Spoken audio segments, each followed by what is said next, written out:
Good afternoon, I'm Charles Lejano. This is One News Now. The protest over at UP Diliman continues as members of the community push for an academic strike. Laila Pangilinan is on the ground with this report. UP students, professors, and staff gathered at the Quezon Hall today to call and demand the UP Board of Regents to accept the petition of students across the UP system to end the semester. The protesters are citing lack of resources, unmotivated students, exhaustion, and lack of compassion of the UP admin in spite of lessening the number of units per sem from 15 units to 12 units this school year. But because of the typhoons that hit the country, students who live in the areas that were hit by Rolly and Ulysses are finding it hard to cope with their studies at home. No electricity, no internet connection, while some students who are still trying to rebuild their homes are experiencing burnout. Professors, on the other hand, sympathize with their students but have no choice but to follow the UP admin's decision. Some professors are suggesting to just extend the semester instead of ending it. Some professors also face internet connectivity challenges as some of them have to go out of their houses just to get a good signal. UP workers who were unpaid because of the pandemic also joined in the rally. The semester and just give them a passing grade of P this semester.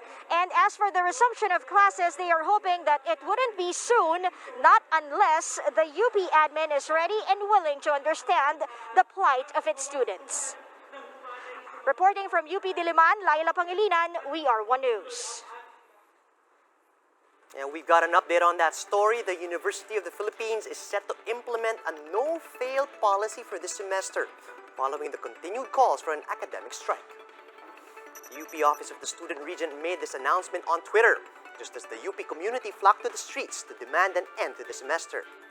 The OSR added that the Academic Affairs Office will release guidelines on this new policy in the coming days. The government is now looking to extend the Bangsamoro Transition Authority because of the coronavirus pandemic. Speaking before the House of Representatives, Secretary Carlito Galvez claims that President Duterte agreed to the extension of the authority until 2025. Apart from leading the charge against COVID-19, Galvez is also the presidential advisor on the peace process. The Bangsamoro Transition Authority, or BTA, is currently headed by MILF chairperson Al-Haj Murad. The BTA was formed to spearhead the shift of ARMM to the Bangsamoro Autonomous Region, which was set to be completed in 2022. The OCTA research group has reported an uptick in COVID-19 cases in 3 regions as of this week. In its latest monitoring report, the group noted an increase in cases in Metro Manila, Central Luzon, and CALABARZON. Specifically in the cities of Quezon, Marikina, Makati, Mandaluyong, Parañaque, Pasay, Navotas, and San Juan reported a spike in cases, as well as in Tarlac, Bulacan, Laguna, Quezon, and Batangas.